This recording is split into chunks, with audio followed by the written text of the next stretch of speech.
Sabunot lang tayo ng isa pang card para sa inyong additional na mensahe, Scorpio. Ayan, no, prosperity, di ba? Saktong-sakto talaga yung sinabi ko kanina na abundance of money, guys. Prosperity, pagpapala ito. Mga kapiksi, so huwag kayong mag-alala, guys. Pagpapalain din kayo. Sasagana din kayo, especially sa kaperahan, lalo na ngayong Pasko, mga kapiksi, or magpapasko, yung mga nakakaranas ng financial problems. You will also experience prosperity, mga kapiksi, so huwag kayong mawala ng pag-asa. Kayang-kaya nyo yan, sabi ko nga sa inyo, guys, may mga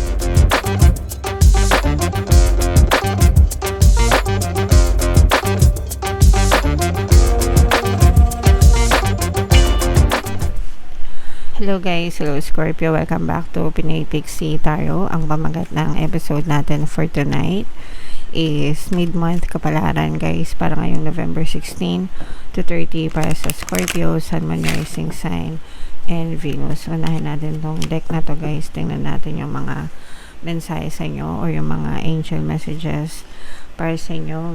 We have a woman holding a heart and upright. Meron din tayong financial constraints, guys, and meron din tayong walking away na energy in upright, mga kapiksi. So, isa-isahin natin, unahin natin to. Ito, guys, ibig sabihin nito, very harmonious yung relationship nyo with other people, mga kapiksi. So, pwedeng sa romantic, pwedeng non-romantic, guys, pero punong-puno to ng pag-ibig, no? Maka-experience kayo ng abundance of love and happiness mula sa mga tao sa paligid nyo, mga kapiksi. Alright? Now, for some of you, hindi naman lahat, guys, no? Pero for some of you, maaari magkaroon kayo ng mga financial difficulties, konting kakapusan siguro sa pera, guys. Especially, this will mostly resonate sa mga kapiksi natin na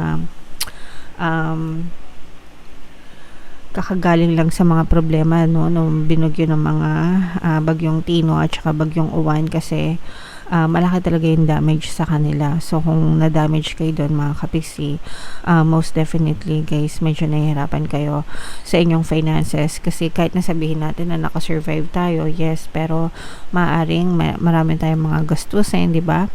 Like yung mga gamit sa bahay, pwedeng mga nasira, pwedeng yung bahay mismo yung nasira, di ba?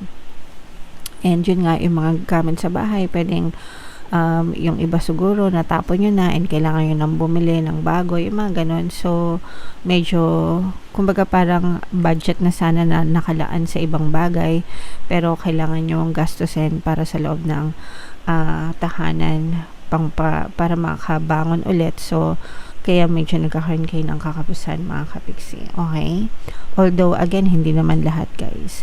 And, meron tayong walking away na energy. Ito, guys, hindi ka pa, ibig sabihin nito, you're trying to move on, pero not yet, no? Ibig sabihin, nandun ka na gusto mo na maka-move on, gusto mo na makalimutan yung past, pero hindi ka pa tuluyan na nakaka-move on, stuck pa rin yung iba sa inyo, meron pa rin mga pagdududa siguro, meron pa rin mga ganon, yung parang napipigilan pa rin or hinahatak pa rin kayo ng mga memories of the past, kaya hindi pa kayo tuluyan na maka-move on, mga kapiksi. And okay lang yan, guys, kasi yung pag-move on, no, iba-iba yan talaga sa tao, depende sa sitwasyon nyo. Merong iba na mabilis maka-move on, merong iba na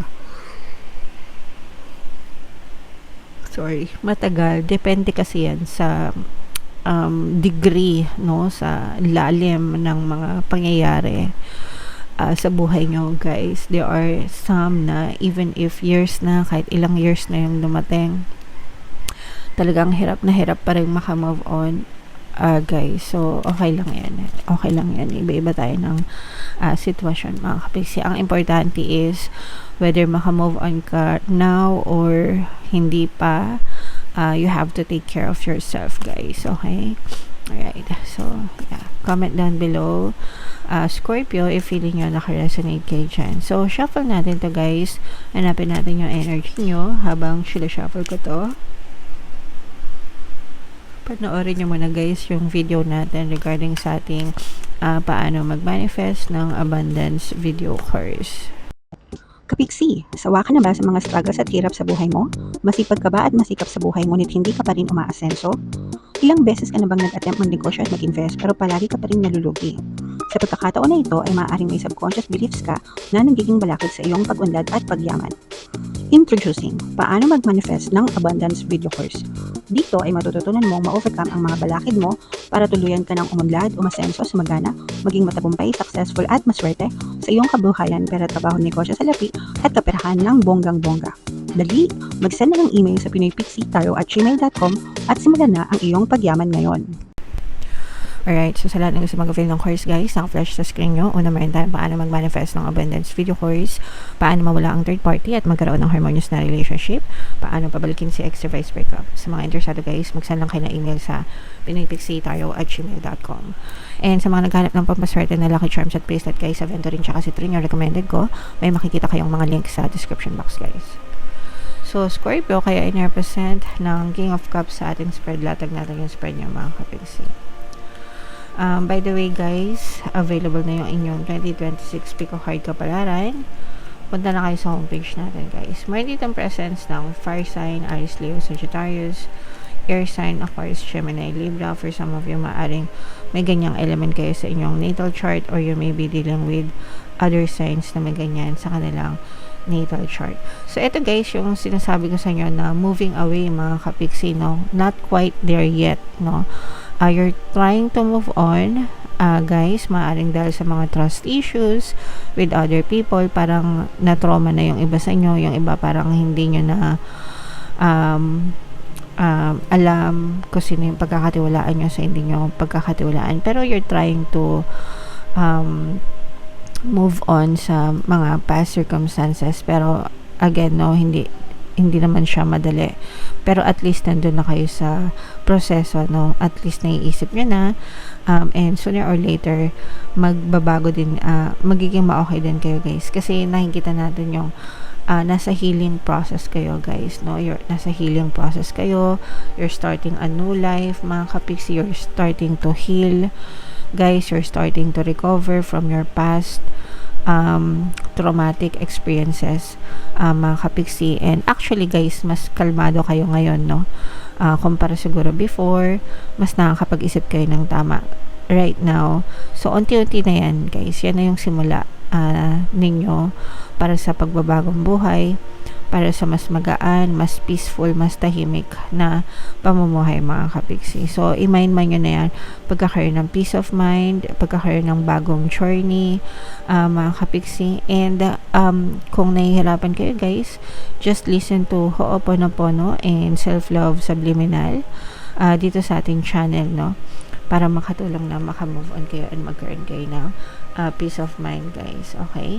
And yung iba, sabi ko nga sa inyo kanina, di ba, meron kayong mga maaaring kayong maka-experience ng financial constraints, pero yung iba naman, guys, kabaligtaran, because this is abundance of money.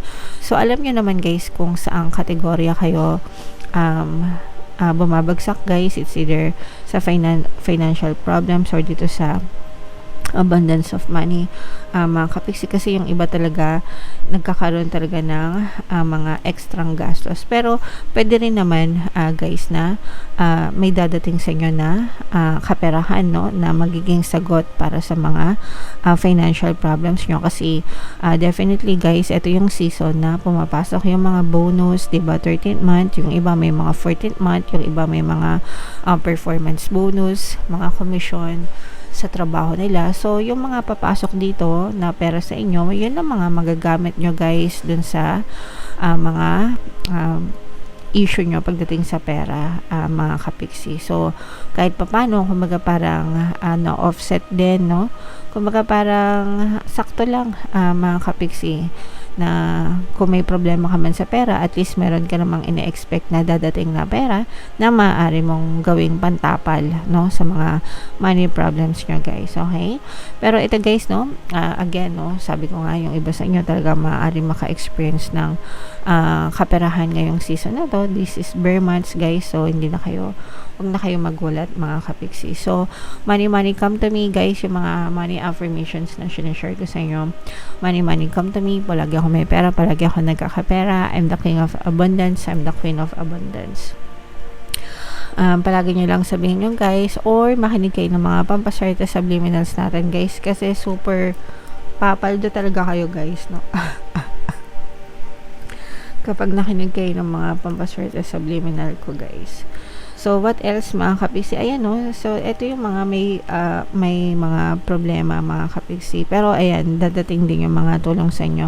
Yung iba sa inyo medyo abala pa sa paghahanap ng mga solusyon sa problema, guys. These are money problems, no? Yun nga yung na-mention ko na kanina, di ba? Sa simula pa lang ng reading. So, yung iba medyo marami talagang obligasyon, maraming pasanin sa buhay, guys. Pero, unti-unti dadating sa inyo yung mga tulong pinansyal, mga kapiksi. So, may mga unexpected help na dadating sa inyo, mga unexpected na tulong. Ito yung galing din kay universe, guys, para hindi kayo ma-stuck and maka-move on din kayo sa inyong pamumuhay, mga kapiksi. So, hindi kayo nag-iisa. Your guides and the universe is always with you, Scorpio. Okay? Alright. So, i-main nyo na yan, guys, sa comment section. Mga unexpected help, financial na tulong, mga kapiksi. So, money come to me, i-main nyo na sa comment section. So, bunot lang tayo ng isa pang card para sa inyong additional na mensahe, Scorpio. Ayan, no, prosperity, di ba? Saktong-sakto talaga yung sinabi ko kanina na abundance of money, guys. Prosperity, pagpapala ito. Mga kapiksi, so huwag kayong mag-alala, guys. Pagpapalain din kayo, sasagal na din kayo, especially sa kaperahan, lalo na ngayong Pasko, mga kapiksi, or magpapasko, yung mga nakakaranas ng financial problems. You will also experience prosperity, mga kapiksi. So, huwag kayong mawala ng pag-asa. Kayang-kaya nyo yan. Sabi ko nga sa inyo, guys, may mga unexpected help na tulong na dadating sa inyo. And itong mga tulong na to, mga solusyon yan, guys, mga money solution, problem solution sa inyo. So, huwag kayong mawala ng pag-asa, mga kapiksi. Pagpapalain din kayo ng nasa taas. Okay? Alright. So, yeah. Comment down below, guys, if feeling nyo nakaresonate kayo dyan. I-mind nyo na yung prosperity na yan, mga kapiksi. Ito yung ating 2026 kapalaran. Panoorin nyo na. Ito naman yung ating success stories ng paano mag-manifest ng abundance video course. Click here to subscribe, guys. Thank you for liking, sharing, and subscribing. See you next time. I love you all. Have a nice day. Bye-bye.